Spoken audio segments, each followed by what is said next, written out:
Something happened to me on a dark night in 1976. It was December 19th, a day that will change my life forever. It was the day I died. You were dead for 19 minutes. When I came back, I did not come back the same. How do you feel? I did not come back alone.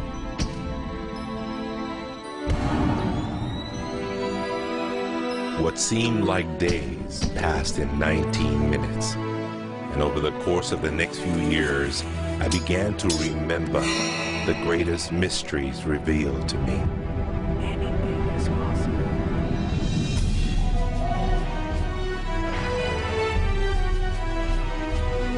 I discovered a secret beyond any secret. The sum of all secrets. My eyes have seen the sun. You have seen nothing. It's out there. I will find it. You will find nothing. It's like Solomon's gold.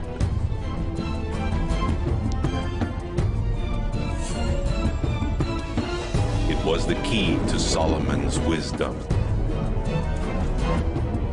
The secrets of the Knights Templar and of the Freemasons.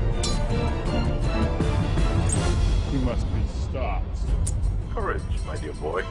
Be strong, be brave.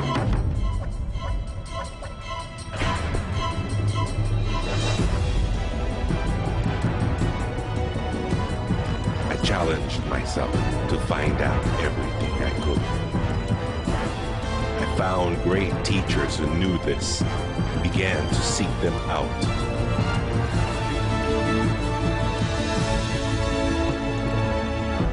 اسأل أؤمن واسمع. Ask, believe, and receive. I traveled the world, and the meta secret was revealed.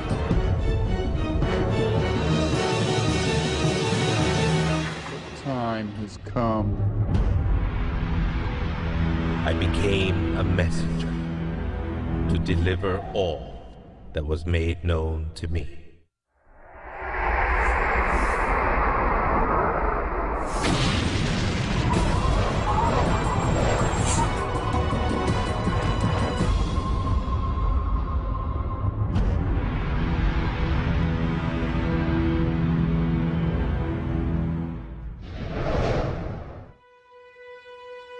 Hello there, I'm Bob Proctor. Meta is a nice word. It's a word most people don't understand. We talk about metaphysical, we'll say, oh, that's bad stuff. No, it's just what you can't see with these eyes. You got to see with an inner eye of understanding. Meta is beyond the physical. Do you know that 99% of our population has been programmed to let the outside world control the inside? If you want to get what you want, you let the inside world control the outside. That's what the meta secret's all about. The meta secret to wealth and abundance is doing what you love, following your passion, enjoying your life, being grateful for this moment, realizing that in fact you already have wealth and abundance.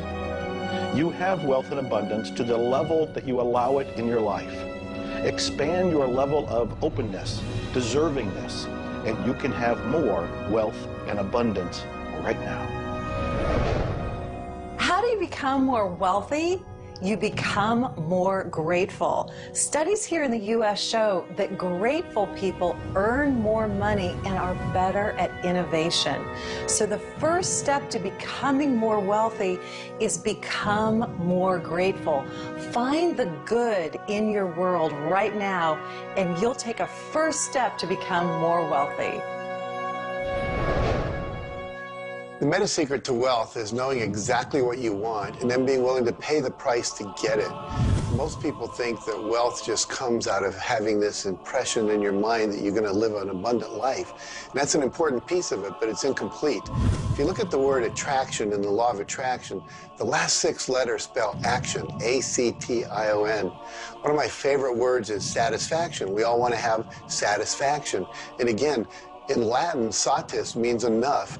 enough action, satisfaction, enough action produces the result. You know, I've been very, very successful with the Chicken Soup for the Soul books, and everyone thinks, oh man, you were lucky, you had this great idea. And we use the law of attraction. We visualize and we put up posters around our office that simulate a bestseller list with our name at #1. We visualize bookstore windows full of Chicken Soup for the Soul books, all of which came true. But there's a asking and a believing and a receiving, the 3 steps that I think of in the law of attraction. And the second part of believing is taking action. Because if you believe that your action is going to pay off, you'll take the action. So believing doesn't just mean like sitting there going, I believe I can be wealthy. It means doing the things that produce wealth. The key to abundance is to act in spite of fear, act in spite of doubt, act in spite of worry, act in spite of inconvenience, act in spite of uncertainty, act in spite of anything. If we're talking about metaphysical, we're talking about beyond the physical. So what we've got to do is go inside.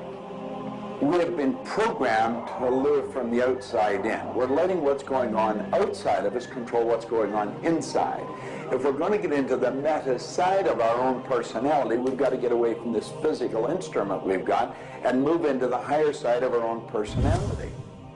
And start to understand that we live simultaneously on 3 planes of understanding. And we work from a higher to a lower potential. If you're working with electricity, any electrician, any engineer will tell you that you have to work from a higher to lower potential. If you go contrary to that, you're not going to get any use out of the electricity. Or when you're working with the mind, you don't start with the physical and work up. You start with thought and work down. Thoughts are of a spiritual nature. Spirit's omnipresent. Where's thought? Thought's omnipresent. 100% evenly present in all places at the same time. I can be underwater and think. I can be in an airplane and think. I've had the pleasure of working with a couple of the astronauts that have been on the other side of the moon, and they could think. Not only could they think on the other side of the moon, they could transfer their thoughts to somebody here on Earth. It's just a form of telepathic communication. You know, it's been said that if you build it, they will come. I think if you build it, and you build something with true excellence, and you distinguish it in the marketplace, and you come up with a selling proposition, and you are aggressive in your marketing to the world, it's possible that people will come. But it's not inevitable that they will come. And sitting around passively visualizing things is not likely to get the world beating a path to your door. My meta secret about wealth ultimately is you've got to create a lot of value for a lot of people. And if you do that, you will bring a lot of wealth back to you. So by giving service and giving that which helps other people improve their lives, brings joy to them, brings service and products to them, if you do that and you keep expanding that, always be thinking about expanding your service to others. And if you do that, wealth is a foregone conclusion. First thing, quit listening to what everyone else is telling you what to do. And start paying attention to what you want to do. You see, I can look back with my memory, and I can remember going and saying, Mom, Dad, or to the teacher, I want to do so-and-so. And they'd say, now, how are you going to do that? See, what they didn't understand is I didn't know how to do it. But neither does anyone know how to do the things they want to do when they first think of it. You don't have to know how. You know, 2 young bicycle mechanics from Dayton, Ohio, in the United States of America, introduced us to a new kingdom. They were the first ones to fly in airplanes. The whole world believed that you couldn't do that. Anything heavier than air is attracted towards the center of the world. You can't fly. But they wanted to, and so they did. Well, clarity to me is a very different concept than I think a lot of people. The first thing I want to know is, what do you think you're trying to accomplish? The next thing I want to know is, why are you trying to accomplish it? The next thing I want to know is, if you accomplish it, what do you really think is going to happen in your life? A lot of people come to me and they say, I want to grow my business, because I work a lot in the business world, the entrepreneurial world. I teach a concept, achievement concept, a concept that is predicated on taking action and implementing, called optimization. Optimization is getting the highest and the best use and result and outcome of your time, your efforts, your emotion, your life, your relationships. But you can't begin, and this is where a lot of people, I think, really fall down. You can't begin to optimize until you take the time to observe, examine, and identify not all, but the scope of options and alternatives and other possibilities available to you, number one, to achieve the goal, and number two, as an alternative goal. Clarity is power. Just by being clear, you will automatically begin to magnetize things to you, to your life. The law of mentalism is about the mind. Everything that we have ever created, everything that has ever existed, existed first in the mind. All thoughts are the beginning of all things real. All things that you can touch and feel began in the mind. So if you want to be wealthy, you've got to decide what wealth is to you. Define it. What does it mean? How much money do you have to have? For me, financial independence meant having $30 million producing income, which allows me the lifestyle I want without having to work. And so I've achieved that. But I knew exactly what I wanted because I looked at what it would cost me to live my lifestyle. Most people don't know their net worth. They don't know their income levels of what would be required to produce what they want. They say they want to own a yacht, but they don't know what a yacht costs. They don't know what it costs for the slippage fee. They don't know what it costs to maintain a yacht. So go out and create your ideal lifestyle and then figure out exactly what it would cost to live it, and then set that number as the number you want to achieve. Then believe you can achieve it. Visualize it every single day. Take action when the action comes. Ask for what you want. Reject rejection. Give up any idea of failure. Just persevere until you continue on, until you produce the result you want. The law of attraction's a good starting point for thinking about how to improve your life. You want to align your thoughts and your beliefs with what you want your life to be.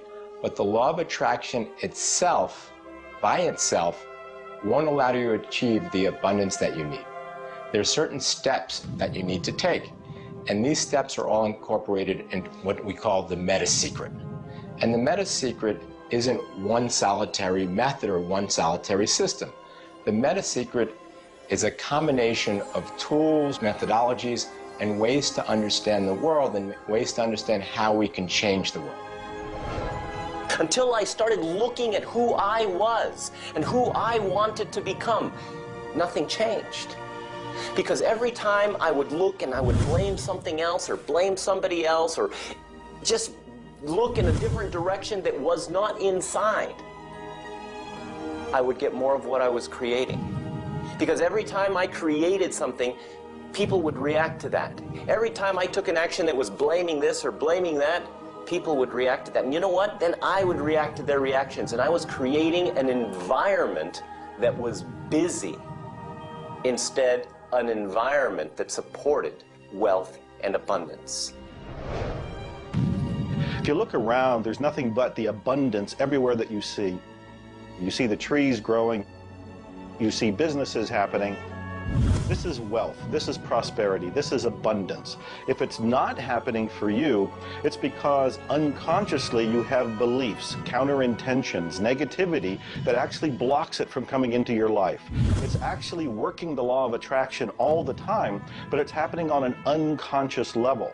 The abundance is there, the wealth is there, but if you don't feel it, if you're not expressing it, it's because inside of you, you may feel you don't deserve it. This is part of the unconscious work that has to be done in order for you to feel on a conscious, real, live, earth level what's happening with abundance and prosperity. Abundance, wealth is your natural birthright. If you're not feeling it, it's because of your unconscious beliefs. The law of correspondence, simply stated, is as above, so below, as within, so without.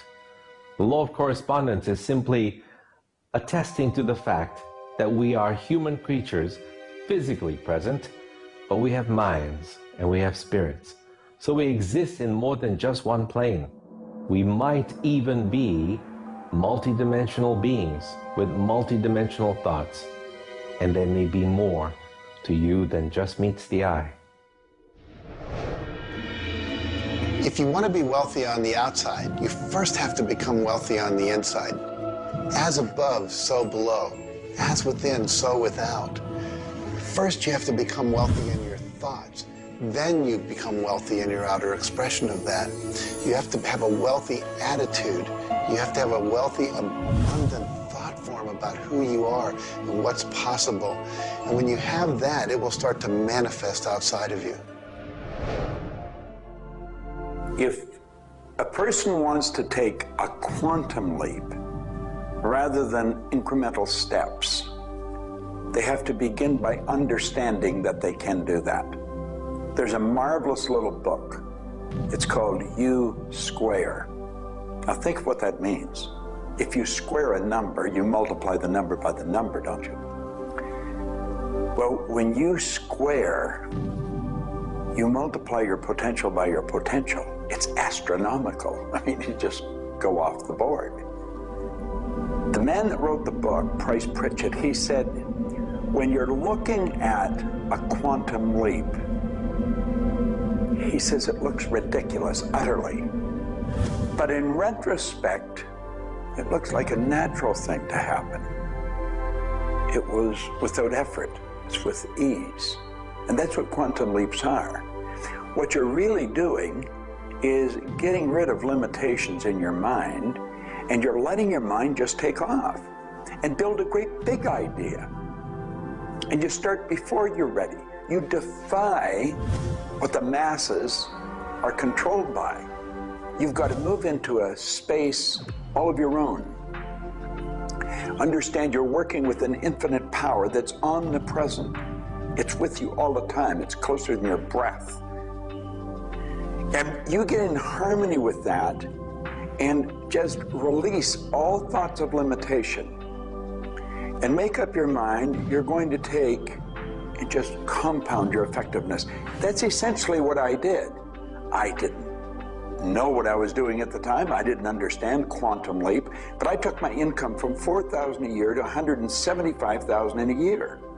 And then it went over $1 million. And I had no understanding of what happened. Now understand this. I had been raised to believe that if you don't have a good formal education, that you'd never be able to do what I did. If you don't have experience, you can never do what I did. I had 2 months high school and I had a bad work record. But my income went from $4,000 to over $1 million a year. Now you can do that. And the first step is understanding that you can do it. Quit listening to people tell you you can't. And start to see yourself doing something really big. Write it out on a sheet of paper. Begin by saying, I am so happy and grateful now that I have turned my annual income to a monthly income. It's not just about attracting things to you. It's about learning to trust what you're attracted to.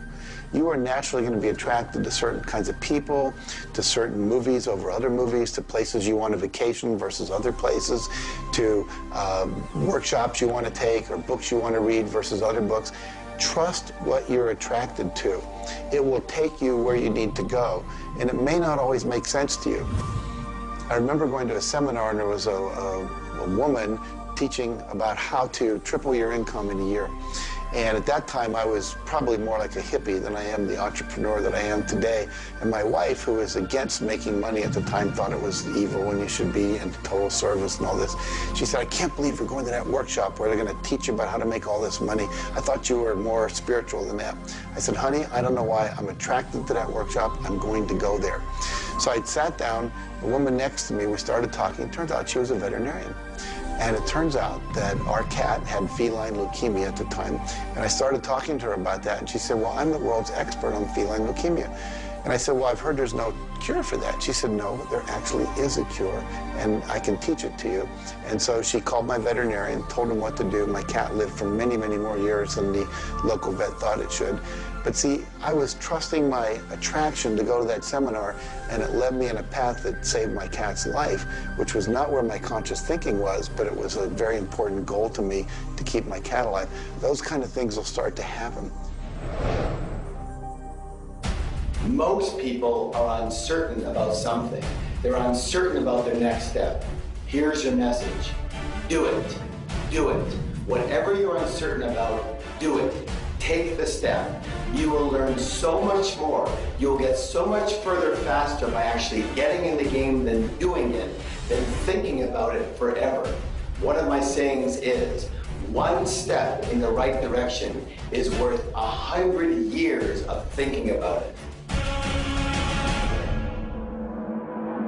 The law of correspondence, the law of mentalism, and the law of vibration all combine to help you understand that the notion of wealth is arbitrary. You're always wealthy in comparison to someone else. You choose a person to compare yourself with, or your wealth or your level of wealth with, and then you decide at that point to be happy with the situation or to be unhappy, and therefore change it. All of wealth is subjective. Understand this, and you understand that there's an ebb and a flow to your finances. The more comfortable you are with how you interact with the world, with the value you give in the world, with the service or the product that you give the world, then you begin to realize your place in the world. And by realizing this, you participate in the abundance that is all around you at every moment and at every time. It is all yours. From the beginning, it was yours. Until the end, it will always be yours.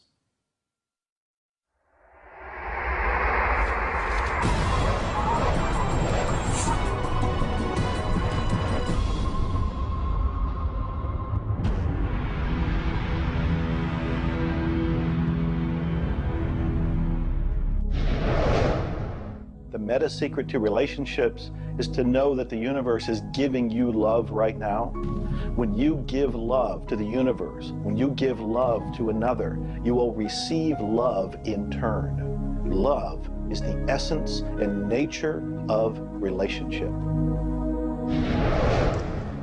Relationships are a two-way street. It's not just about taking and giving and receiving and getting what you want, but it's also about giving. I like to say that each person should take 100% responsibility for the quality of the relationship. Because if you take 50-50, whenever it's not working, it's going to be their 50%. So if you take 100% and act as if everything in the relationship, you're creating it, and when it isn't exactly what you want it to be, say, how am I creating that? Take that curiosity and use it as a tool.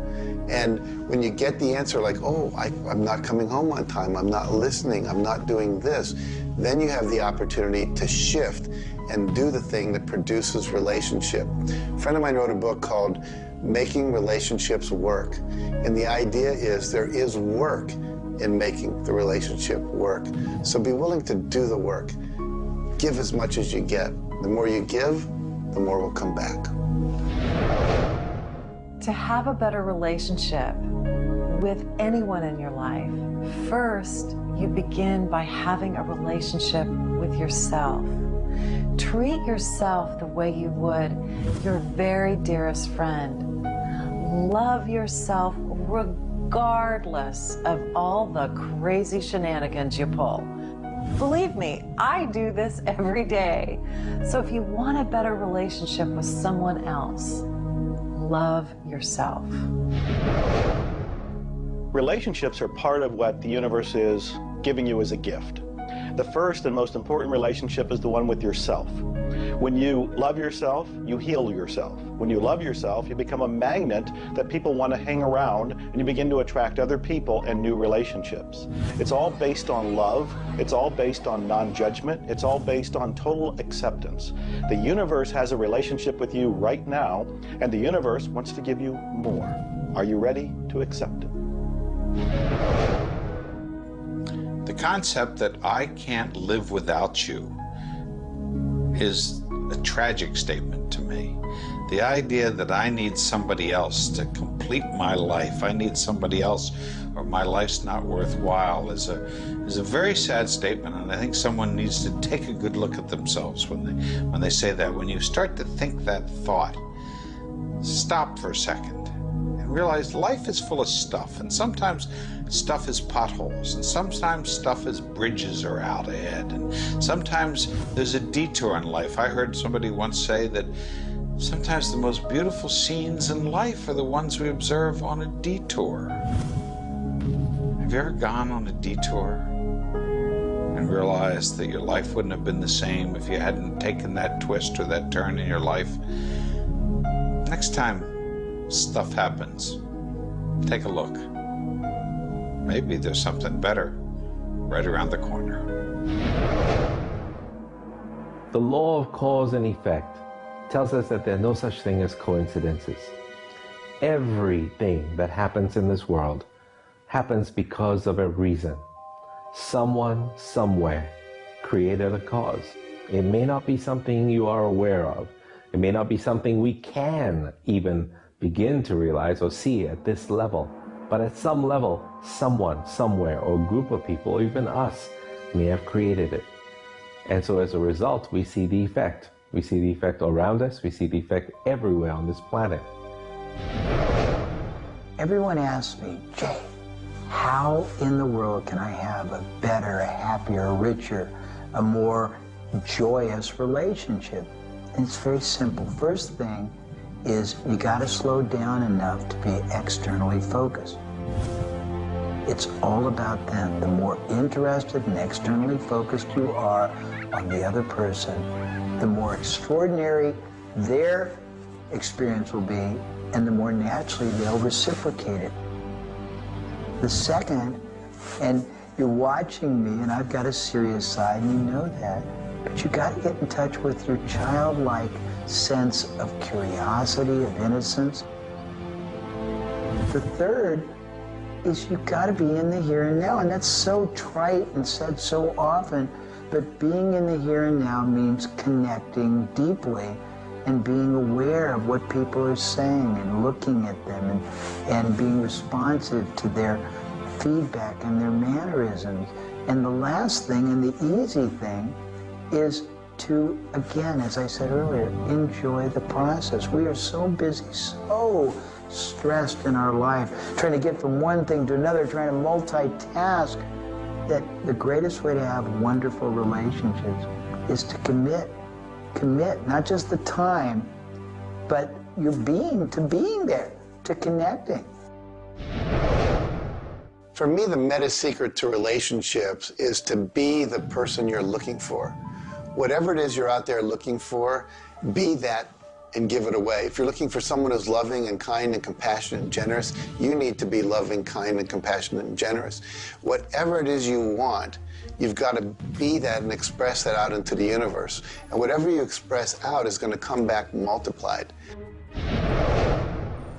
The meta secret of relationships is for you to develop an identity that brings out the best in your partner and helping your partner to be the best that they can in order to bring out the best of who you are.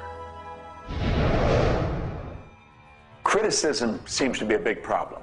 If you are really secure in yourself and somebody criticizes you, it isn't going to bother you. Now, if you're insecure and somebody criticizes you, it's really going to bother you. You see, 9 out of 10 times, the person that's criticizing you really wants to help you. They just haven't really learned how to communicate effectively. But let's not let somebody else's criticism or their way of helping us shake us. If we're solid in our own self, and we really understand ourselves, then we can handle it and it won't be any problem. If criticism really rattles your chain or rattles your cage or really upsets you, it's not the criticism that upsets you. It's not the other person's opinion that upsets you. It's how you react to it. And you see, if you were really solid within yourself, you would respond to it. You would thank them for it and say, but I really don't choose to do that. Or you'd say, well, thank you, that's probably a good idea, I'll try it. But they're not going to knock you off track. So it goes back to have a good, sound self-image, a good image of yourself. Maxwell Maltz wrote a beautiful book on that way back around 1960 called Psycho-Cybernetics. Psyche-cybernetics. Cybernetic is the communication mechanism in our mind. It's the image that we hold of ourselves. It's like a life-governing device. Well, you've got an image of you just same as I have an image of me. And our image controls how we walk, how we talk, how we dress, how we meet and greet people. And it also controls how we handle criticism when it comes our way. And it will come your way, just same as it comes to me and everybody. We want to be solid in our own belief about who we are and what we are. Let's really get to know ourselves. And then, rather than react, let's respond. It doesn't matter how they approach, whether they're diplomatic and trying to help us or whether they're trying to find fault. It won't really make any difference. We will listen to what they have to say, listen to it, and then we'll either accept it or reject it, but it isn't going to affect the relationship with the other person one bit. There is masculine and feminine in everything. Nothing is entirely masculine, nor is it entirely feminine. We have different aspects of yin and yang, of harshness and softness, different aspects of masculinity and femininity in everything. If you take a look at life and see it all as a combination, see how we are always living in combination, then you begin to realize and to also appreciate the law of gender. Relationships are about communion, taking our life and making it sacred through connection with another human being. So communion and making sacred is what relationship is all about. You know, there's a lot of lonely people around. And if you're lonely, I'm going to let you in on a secret. You're always going to be lonely until you become friends with yourself. If you're looking for company outside of yourself, you're looking in the wrong place. You want to go inside. And when you get to really look at you, you're going to feel so good about you. You're going to love yourself. Now, you see, as a little kid, you were probably taught, don't love yourself, that's conceit. I know I was, and most of the people I know. That's not conceit. That's a healthy, conscious awareness of who we really are.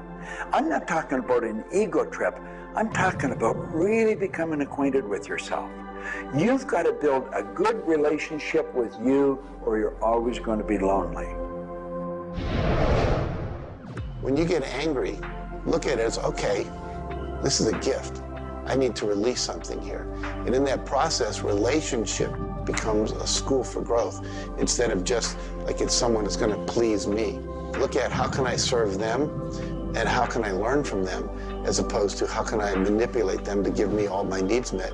If you do that, you're going to end up with a much better relationship.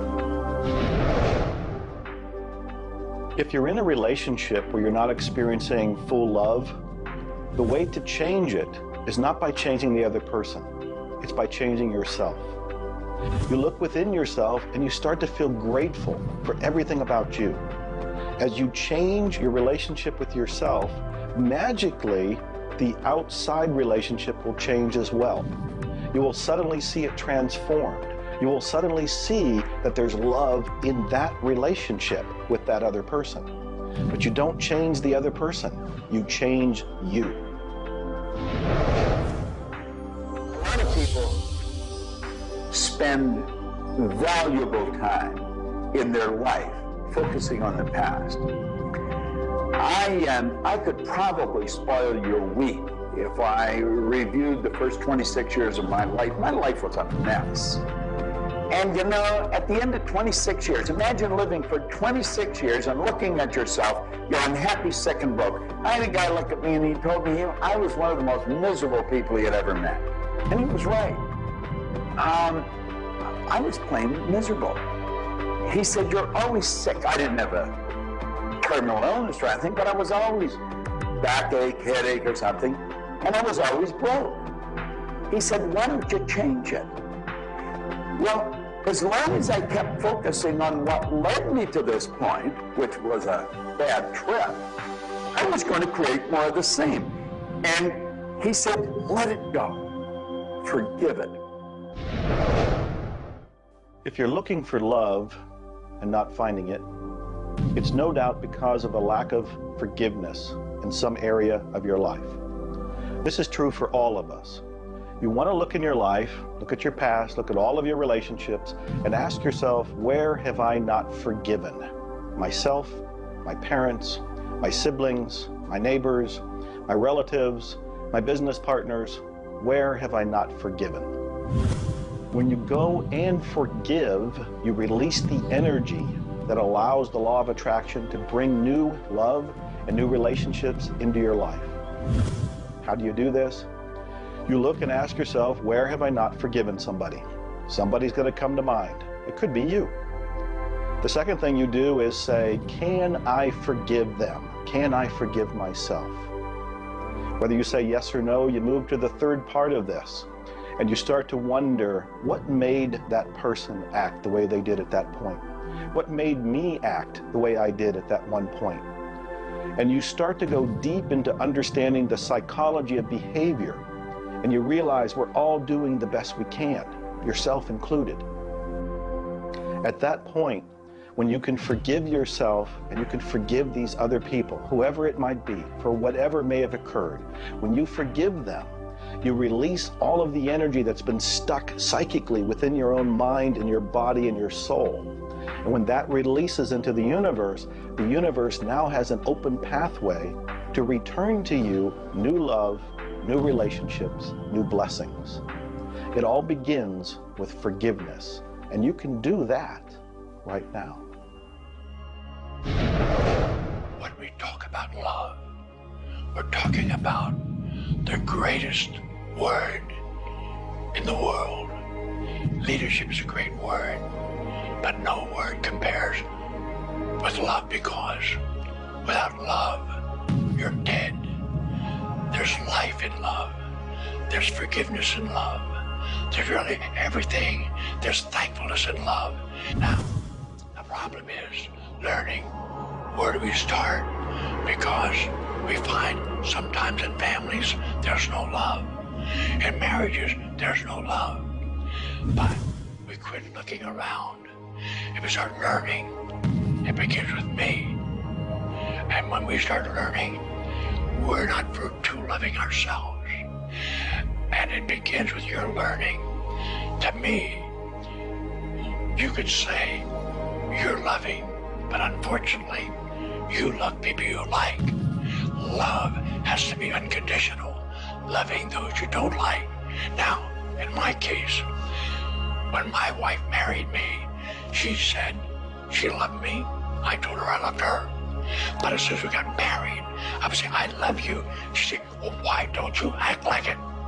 I say, I do act like it. She says, you have a funny way of showing it. I say, well, I love you enough to die for you. She says, try living a little.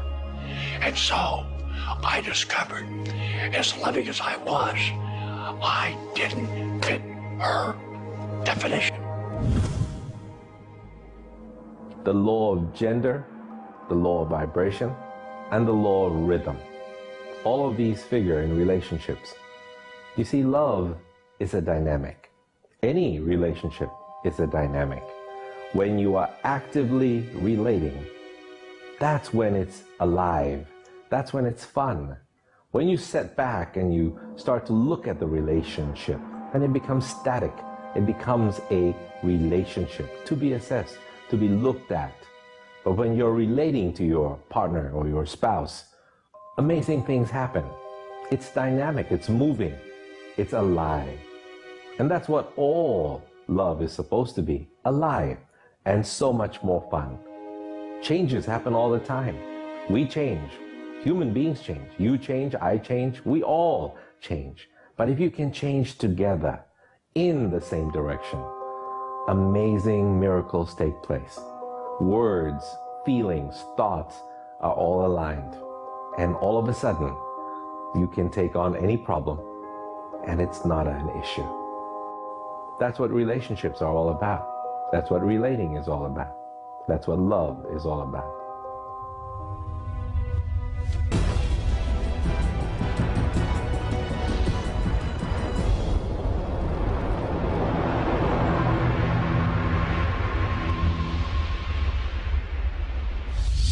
はじめに言葉劇すなわち、クリエイターなるものはやはり言葉振動を用いて全てを設計されたんではないかと思うんですね。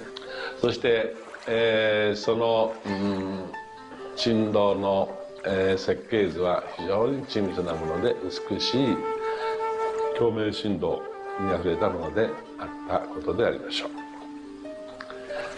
う。もし、先ほどの実験をやったように、非共鳴、同士の組み合わせであるならば、それは破壊的なエネルギーとなって、命を果たし実体になるからです。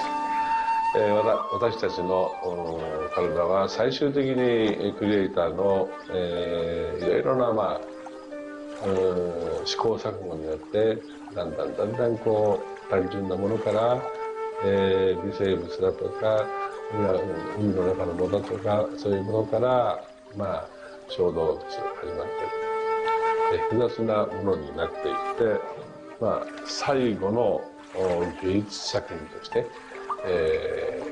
クリエイターなるものが作られた結果、私たちはあるというふうに思うんですね。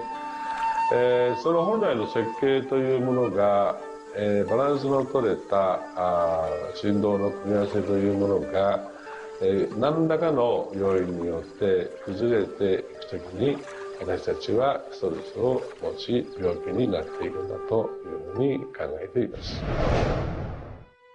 As you've already seen from Dr. Masaru Emoto, water makes up 85% of our body, and the thoughts we think actually create a vibration in the water that has memory. And so you have to think positive thoughts. Again, we go back to forgiveness and letting go, thinking positive thoughts, expecting to be healthy, not listening to what people tell you, not taking in beliefs. I have been out in the sun my whole life. I've never gotten skin cancer, don't intend to get skin cancer, and when stuff comes on about it, I choose not to listen to it because I know that belief would affect me. So I believe that I am a person that my spiritual connection keeps me healthy. Also, though, I work on the level of the physiology of the body, the biochemistry. It makes sense to play at that level. I eat organic food. I drink healthy water that's not contaminated with chlorine and all the stuff they put in it, so I filter my water. I eat the right kinds of nutrients for my body. I've found out what I'm allergic to, and I've basically eliminated those from my diet. I exercise, so exercise and keeping my body toned.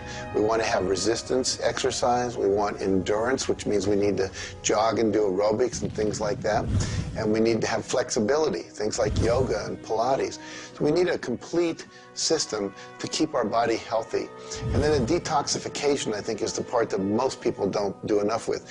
We're taking in so many toxins in the air we breathe.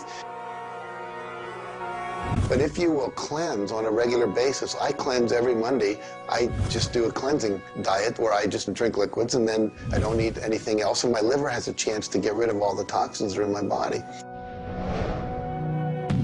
I want you to understand that you have a marvelous mind and you can do anything with it, and don't ever listen to anybody that tells you you can't. You want to start to look at yourself not as a body or as a name. Like, I'm not Bob Proctor. Bob and Proctor are just two words. You've never heard anybody phone into school and say, body's not coming today, it's sick. Never hear anyone say, hand, it's my hand, my body, my name. Well, you see, there's something wonderful about you and something wonderful about me, and it's the same thing. We have a marvelous mind. We're creative beings. Talk to your body. You're not a body, you live in a body. Now, this may sound silly because maybe nobody's ever said this to you before, but go around just repeating maybe 1,000 times to yourself, I'm not a body, I live in a body. I'm not a body, I live in a body. I'm not a body, I live in a body. Then start telling your body to relax. The meta secret to great health is to feel good now. You do that with good thoughts, you do that with good food, you do that with plenty of sleep, you do that by doing what you love. That's the meta secret to great health. The meta secret to health is to honor your body. Listen to your body. Are you tired? Are you hungry? Are you thirsty? Do you need time to play? Have greater health. Honor your body. Health. Not just physical health, not just eating the right things and getting exercise, but let's talk about emotional health. This means doing what you love, loving what you do, looking forward each day, researching, helping other people, giving back. This is the meta secret to emotional health. To me, recognizing the divine component in us has a twofold effect. On the one hand, it's incredibly humbling, because how many of us really live up to being godly? How many of us really maximize the God-given talents that we're given? How many of us really live lives of fulfilled potential? So on the one hand, it's kind of intimidating, but on the other hand, it's very inspiring. It's inspiring to think, I, as a human being, am capable of being godly. I'm not God. I'm not going to confuse myself with God, but I am capable of being godly. I am capable of a goodness which can resound around the world. I am capable, like God, of using language to bring things into existence. An architectural drawing is the languaging of a building into existence. A marriage contract is the languaging of a relationship into existence. Any sort of contract does that. A novel creates a world that may be more real to us than the so-called real world that we are living in. And being godly is both an obligation, which frankly I feel I fall vastly short of, but also an incredibly inspiring opportunity. And the ancient traditions, not only the one that I come from, but really all of them, teach us this. The law of rhythm is the very fabric of life itself. Rhythm is everywhere. Things are born and things die. We move into a season and we move out of a season. We go within and we go without. We change. Rhythms flow in our emotions as well. You cannot always be feeling happy. Sometimes you'll feel sad, you'll feel down, and then you'll come out of it. Whatever goes up must come down. You've heard the language. Rhythm is exactly that. And the minute you begin to realize that all of life is all about the law of rhythm, then you can flow easily in bad times and then have more fun in happy times. When you start to expect rhythms, know that if you're happy in one direction, you can also be unhappy in the other direction. The law of rhythm surrounds us, works with us, and if you master it, there's nothing you can't do. The meta secret to health and having amazing energy is the ability to look at your world from a perspective that, hey, things aren't always going to go your way, but you know what? As long as you always do your best, as long as you are focused on what you achieve and what you're trying to accomplish, then it's all going to work out. I think one of the most important keys is to recognize in life just about all the limitations that we have are self-imposed. To realize that is the greatest breakout, the greatest. I talk about staging jailbreaks in your life, breaking out of the mental prisons, getting over the walls of the self-imposed impossibilities in life. And it is remarkable what happens when you realize, take a look at what really is holding you back. And very often, almost all the time, it's you. It's you. The power lies within you. See, humor is good. It really is. I don't really understand what it does to you, but I know it does something to your brain. Norman Cousins, who's gone now, but lived a long and very, very effective life. And he had been diagnosed with a disease, and it was killing him. He was literally dying. And one day he got thinking to himself, if sadness and sickness are hooked together, then happiness and health must be hooked together. And so he had people bring in old movie films of Laurel and Hardy and all kinds of different old actors, funny stories. And he started to play them. They made him move out of the hospital. So he rented a suite of rooms in a hotel. And he had these movies playing all the time. And he was laughing, a real belly laugh. And he got better. Now, I think you know when you're laughing, you're feeling good. Start to laugh at yourself. When you make a mistake, laugh at yourself. Don't get serious with yourself. It plays a very, very important role in a healthy, relaxed life. If you want to study it further, get into some of Norman Cousins' material, and he'll explain exactly what it does to the brain that controls the vibration of the body.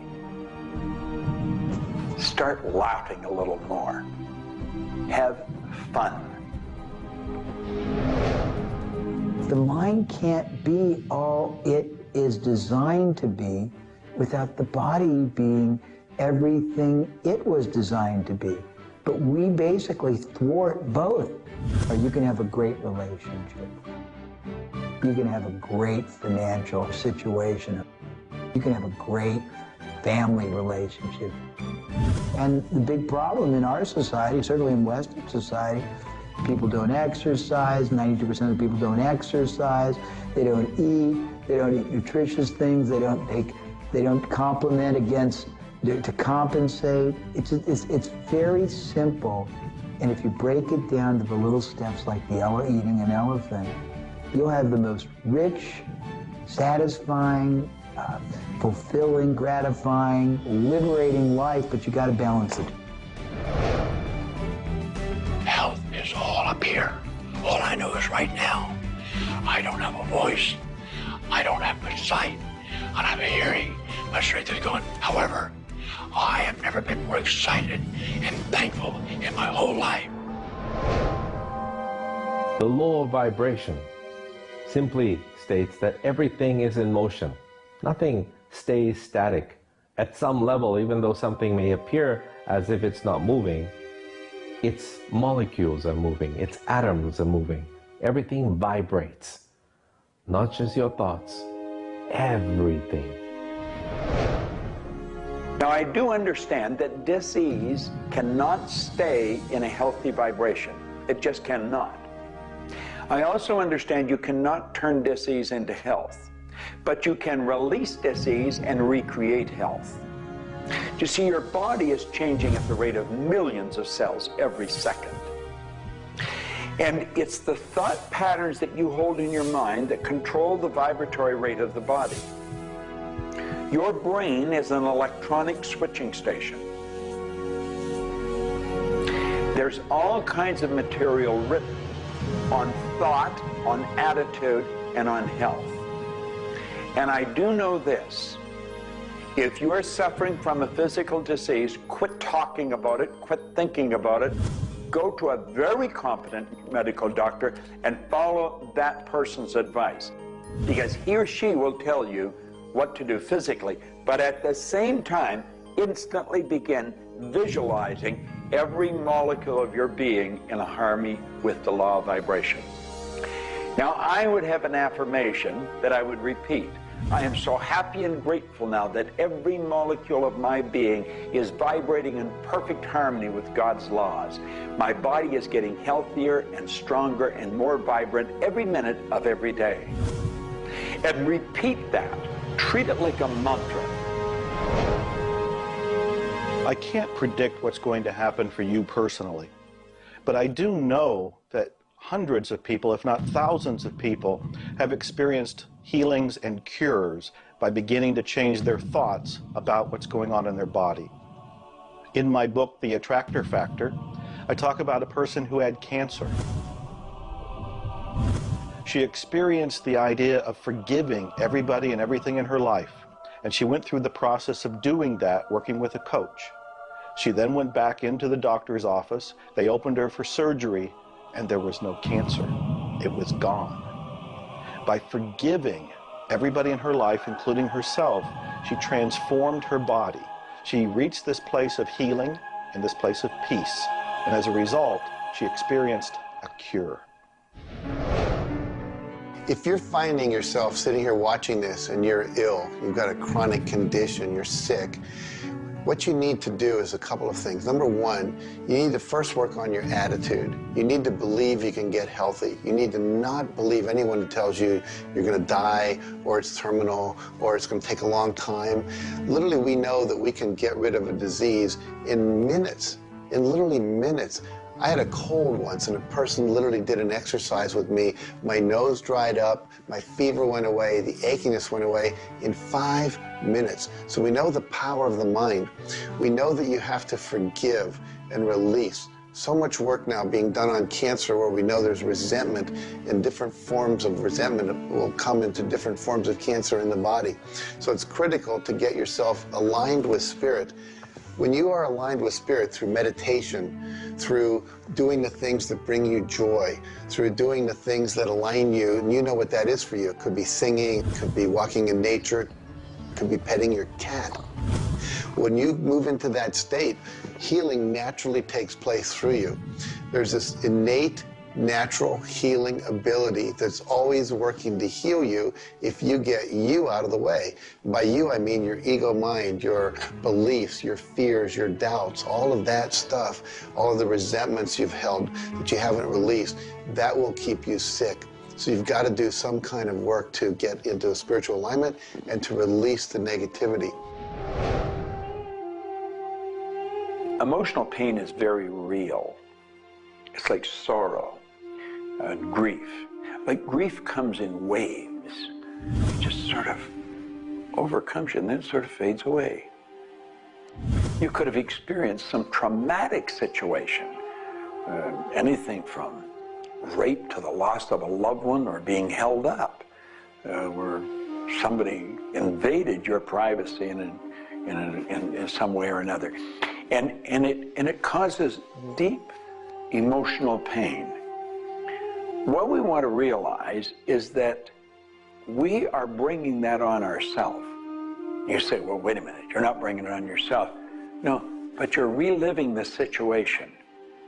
We've got to separate ourselves from the incident, from the situation.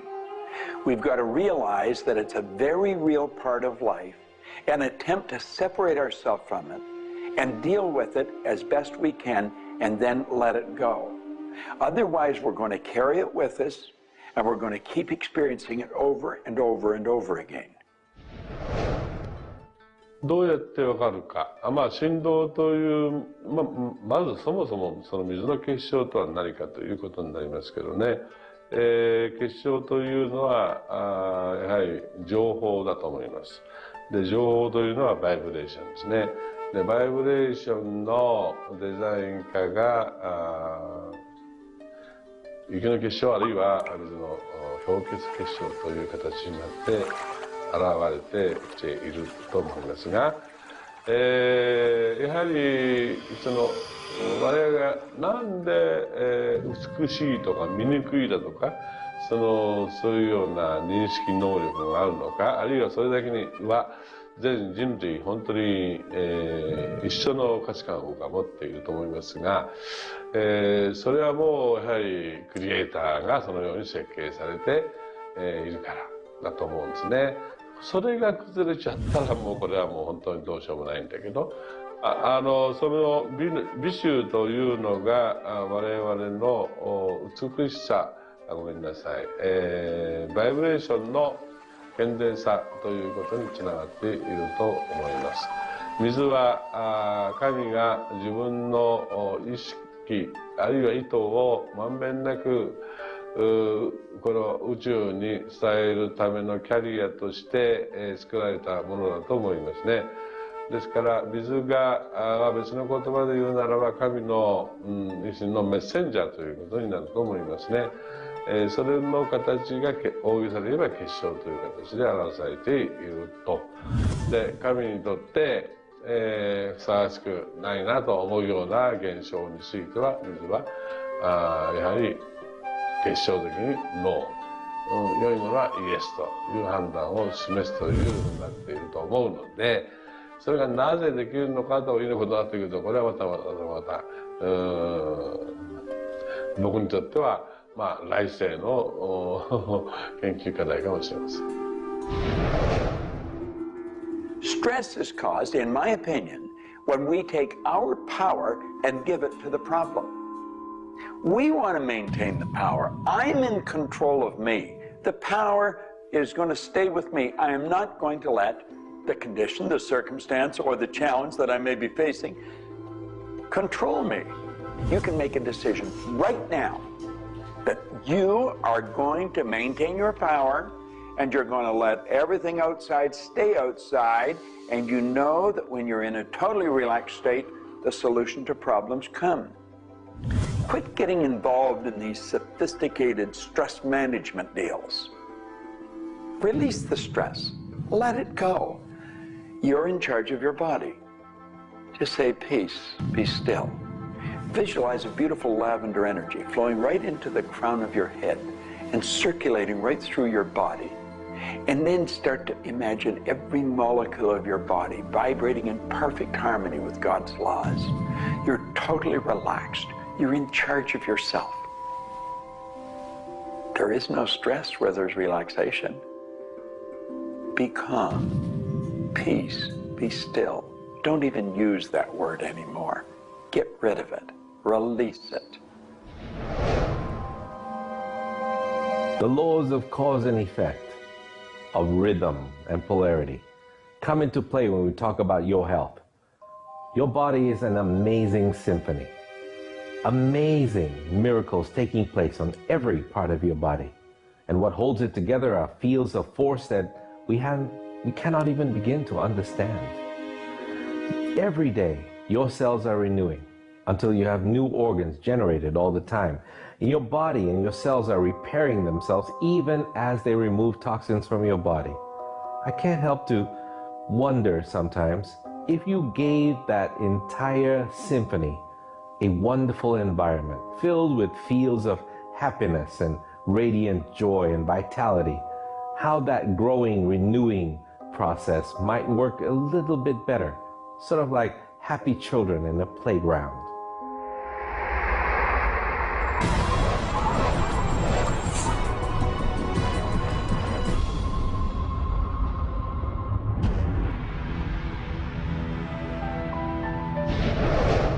Here's the paradox of being human. Real happiness is only available in the moment. If you're brooding on the past or obsessed about the future, even if you're looking forward to something that could be magnificent in the future, it's not quite the same sort of anchored contentment that you get from really being in the moment. We human beings seem to be perpetually someplace else. That's kind of like one definition of the human predicament, the human condition. We are perpetually thinking about the past, the future, something to the right, something to the left, something else. I think the paradox to happiness is you do have to have dreams and aspirations, and you have to be anchored, rooted, and happy where you are. Not always easy to do, but I keep trying. Happiness is a point of view. Am I happy? Yeah, I think I am. How can somebody always be sad? Of course we're sad when we lose somebody that we love, or that when the project we're working on so long doesn't work out. Temporary sadness is a very human condition. How can you be happy? maybe by finding things to do that make you happy. You see, if you're miserable, your mind is focused on the past. There's a method concept. Get you over any miserable concept in a heartbeat. Focus on right now. See, you're miserable because of something that happened that you didn't want to happen, or something she said, or he said, or they did. Forget it. It's in the past. And quit worrying about the future. Have you any idea the number of electrical charges must fly through your body for the simple object of writing your name? See, your brain is an electronic switching station, and you've got one. And you can activate brain cells. You can set up any vibration you want. If it's a negative vibration, you're going to be unhappy. If it's a positive one, you're going to be happy. Every brain cell is a positive and a negative pole. Everything that you look at is going to be impregnated into cells in your brain. Now, you're either going to look at the positive or the negative side of it. What side do you want to live in? I choose to look at the good side of a situation. Put yourself in a good vibration. Think of the blood in your body. Do you know it circulates through hundreds of miles of passageway every 33 seconds? It carries all the food in and all the garbage out. You've got more power in your little finger than you need to light up your home for the year. There's about 11 million kilowatt hours per pound of potential energy locked up in your body. And you're probably saying, I haven't got any energy. That's because you're miserable. Get out of it. Get over it. Focus on now. One of the most important things you need to do in your life is discover your life purpose. I believe that everybody is born with an individual and unique purpose. And when you are doing your life purpose, when you're living it, expressing it, fulfilling it, you're happy. And so many people have talked about joy being your guidance system, that when you're off purpose, you're not happy, you're not joyful. And so this joy, this inner experience of happiness and joy is a way of saying, oh, I'm on course, I'm doing the things I'm supposed to do. Stephen Covey said, you know, you don't want to get to the end of life and get to the top of the ladder and find out the ladder was leaning against the wrong building. You can be very, very successful. And we see people with all the cars and the toys and the money and the society recognition and so forth, but they're not happy because they're not fulfilling their purpose. Think about it like this. A rose has to be a rose. A chrysanthemum has to be a chrysanthemum. A geranium has to be a geranium. And yet we as people have been given choice. The choice to pursue any number of things and do whatever we want to do. But unfortunately, most of us have been talked out of our purpose. If you want to be happy, come back into this moment and do what you love in this moment. You should absolutely work toward improving your life, improving the world, improving your relationships, improving your finances. Every sort of conceivable improvement at a micro or macro level should indeed be your agenda. But if you are not happy with things the way they are, then your happiness is perpetually on hold pending a condition that doesn't exist yet. If you do that, you will never be happy. You have to realize that the point of power in your life is in this moment. People think about the future and they throw their power into the future. There is no future. When it gets here, it's called now. It's called this moment. People think about the past and they throw their power into the past. But there is no past. It's gone. When you think about the past, you think about it in this moment. This moment is all there is. And you can be happy in this moment. When you are, everything is taken care of. All is well. Happiness and achieving happiness is a process. It's not something you achieve right now and you're done and you have your happiness. It's something that you're constantly attaining and re-attaining through life. And the way to do that is to really understand what brings contentment in your life and to achieve that. And one of the key things to remember in terms of happiness is that part of this process is sharing happiness with other people. The more we share happiness and the more we teach other people how to bring happiness and fulfillment in their life, the more we'll be happy and fulfilled. So continue with your journey of greater fulfillment, and you'll have more happiness in your life. The law of polarity is about dualism. Everything exists in relation to something else. There is no person that's entirely good. There is no person that's entirely bad. There is no entirely hot or entirely cold. It's always hot in relation to something else that's colder. It's always colder in relation to something else that is hotter. We move in directions as opposed to moving in a static field. We always move from one place to another, from one thing that's more pleasant to something that's less pleasant, or something that's unpleasant to something that's more pleasant. There is a movement, and this movement exists because of polarity. Happiness is what you want, and happiness you can have right now. Why aren't you feeling happy? Why isn't anybody feeling happy? Because psychologically they use unhappiness as a motivator. They think by being unhappy, angry, desperate, frustrated, whatever the feeling might be that's not happiness, that it will whip them forward. It'll make them take action. And it's something that actually shoots themselves in the foot. Because when you are happy now, which is available to you right now, you know what your choices are. You can see what your decisions are to be, and you can more clearly decide on what to do next. It comes into really understanding something about ourselves. We should start at a very early age, and we should ask ourselves, who am I? You know, what really makes me tick? And get to know ourselves. We're in a hurry to get a car or build a business or buy a house. We should introduce ourselves to ourselves. School hasn't done it. Our parents aren't doing it. You go to work for somebody, they're not going to do it. So if you don't do it for yourself, you're not going to do it. This deals between you and yourself. Pogo said, we have seen the enemy, they are us. Whatever has happened in your life, whatever's going on for you, if it's not the way you want it, any situation, consider the fact that everything happens for a reason, and that reason is there to serve you.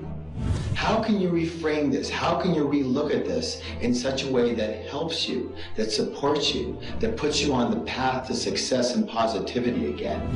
It doesn't help you to be negative. It doesn't help you to wallow. All that can do is bring you down. It's time to change your mind. It's time to reframe, relook at it, have a new perspective, a new view, and put this in the light of this was there to serve you. There's no accidents in the universe. This happened for a reason, and that reason is there to help you. We grow up with the idea rich people aren't happy. Well, I know rich people that are laughing. They're very happy. And of course, I know people that are very wealthy and are very unhappy. I remember Earl Nightingale one time saying, since it doesn't make any difference whether you're rich or not, if you're happy or not, you might as well be wealthy. And then if you're miserable, you can at least be miserable in comfort. We've got to understand that all the money in the world is available to us, but we have to earn it. Now, that does not mean we should work.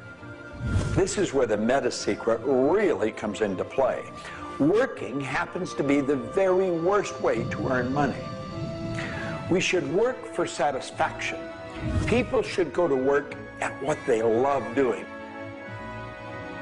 When we think of work, what we're really talking about is how we spend our days. Work has probably a bad energy attached to it. We should spend our days doing what we absolutely love to do. When it comes to the fear of failure, you look at your life and you ask, if I pursue my dream, my passion, my love, and it doesn't work out, will I still be okay? Can I still love myself? Will life still go on? When you realize that the answer is yes, you remove the fear of failure. When you remove the fear of failure, you have energy to go forward and actually make it a success. Well, what about the fear of success? When you are successful, you can make a difference in the world. If you really want the world to be a happy, prosperous place, Contribute a happy, prosperous person to it. You. The meta secret to happiness is that there is perfection in imperfection. That when we accept our environment for what it is and the people around us for who they are, we can make a big difference. Happiness. What makes you happy? Everyone is not the same. For me, it's research. I love researching and writing and putting multimedia programs together. And this allows me to do something else that I love, traveling the world. I travel more than 6,000 miles, that's 9,000 kilometers, every week. I've been to more than 52 countries. I board an airplane every 2.5 days. I've been around the world more than 16 times in just a couple of years. I enjoy that. Meeting new people, meeting new audiences, helping people. What makes you happy? That's what makes me happy. A key component to lift yourself out of depression is human connection. Go connect with another human being. Another powerful tool is movement. And a third is laughter. Go play and have some fun and watch your spirits begin to lift. The meta secret of life is to realize that the journey is the thing. I believe the first thing a person should do is establish a purpose. Why are you even here? Why do you get out of bed in the morning? Why are you living?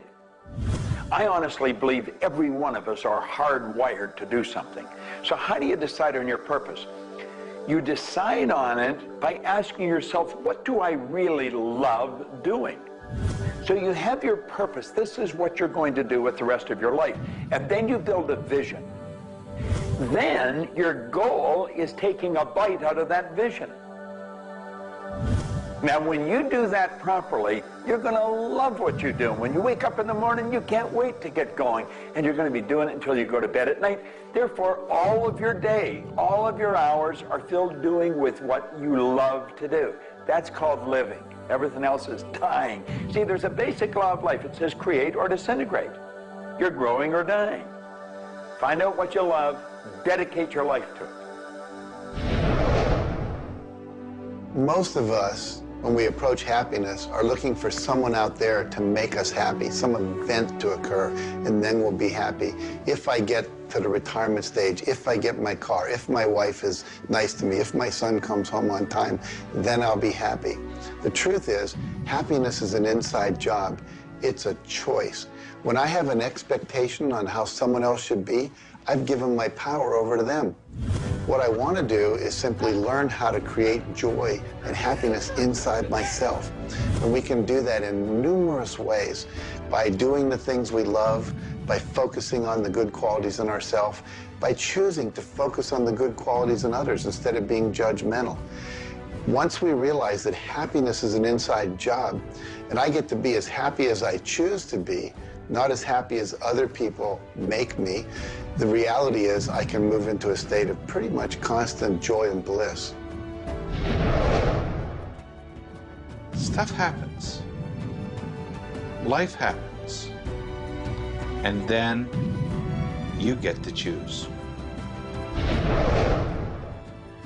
Look, you have a mission to do. You have to find meaning in your life, and you have to share it with others. There's a whole world out there that is suffering, that is in survival. They are grieving and they are hurting. You and I can make a difference. You begin right now by looking at your life, no matter what's going on in your life right now, and you find the good in it, the positive in it, the growth-oriented reasons for whatever it happens to be. You find the good in it, and whatever is happening, you turn it into something positive. You turn it into something good, and you go and share it with the world. You will become an inspiration to others. People model other people's behavior, and that's how the world changes. challenges. You be that inspiration for success. You be the model for change. You be that person that has meaning in their life, and you will give meaning to yourself and others. It all begins with you. You have always had, you have at this moment, you will always have in the future, the power to achieve, to accomplish, to have anything and everything you want in the terms of monetary wealth, prosperity, in terms of health, in terms of happiness, relationships.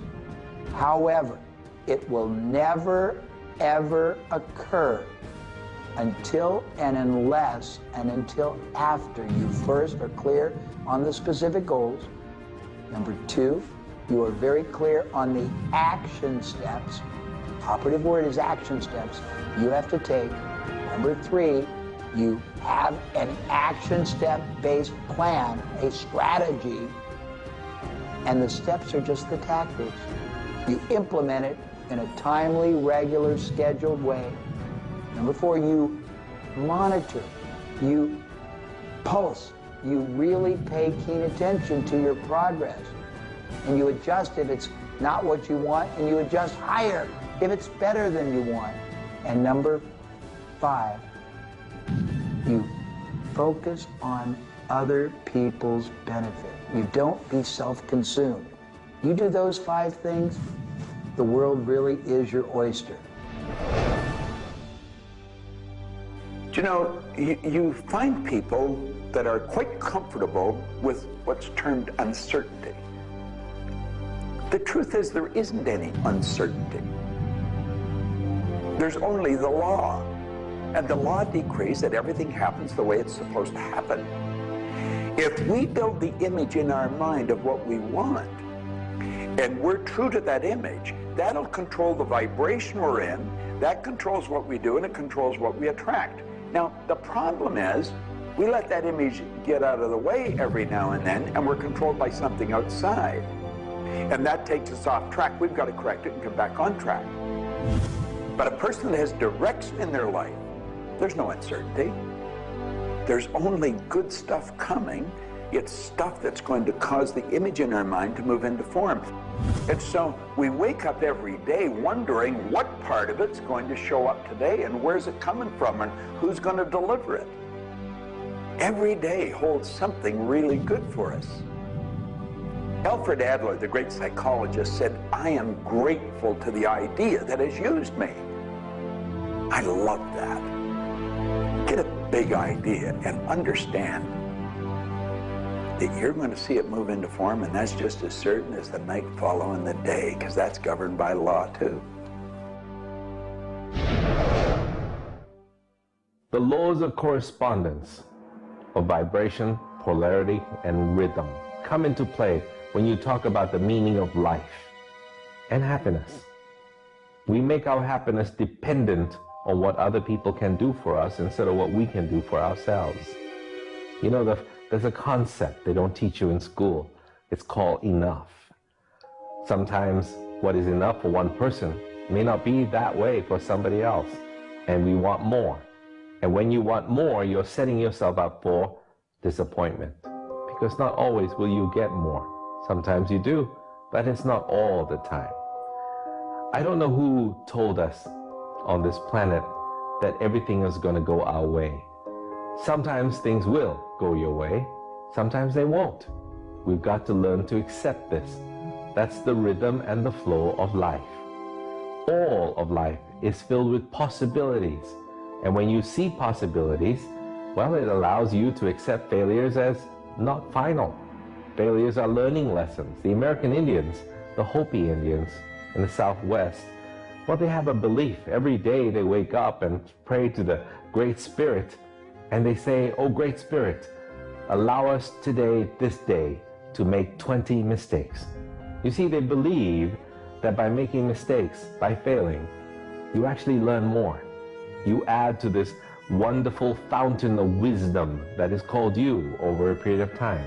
And if you don't fail, they say, you don't learn anything. So how many times have you failed? I know I have failed a lot. But over the course of the years, I also knew something that was different, and that was that I was responsible for my own happiness. I knew that there was laughter everywhere, but I also knew that if I wanted to participate, that laughter has to come from inside, not from outside. And that's the nature of spirit, and that's the nature of who you are, and that's the meta secret to everything possible. This is our home. We have nowhere else to go. Earth gives us everything we need to celebrate life. Everything you do will either hurt or heal our planet.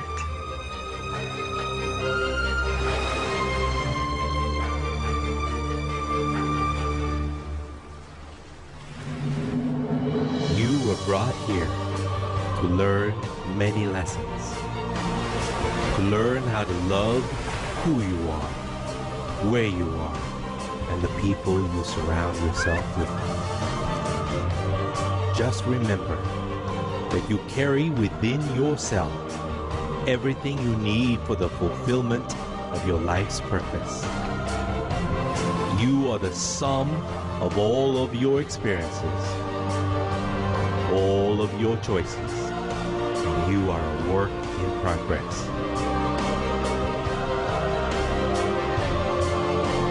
You deserve more happiness, more love, more joy, more abundance, and especially more fun. Life was never meant to be a struggle. You were meant to participate in this grand miracle called life. And as you begin to look all around you, start now to taste, smell, hear, and touch with your heart the abundance that surrounds you. You are indeed spectacular beings of light. So if you want to know the meta secret to life, to happiness, live more, love more, and laugh more. Change the stories in your head, and you can change the world. It's a short trip. Make it a good one.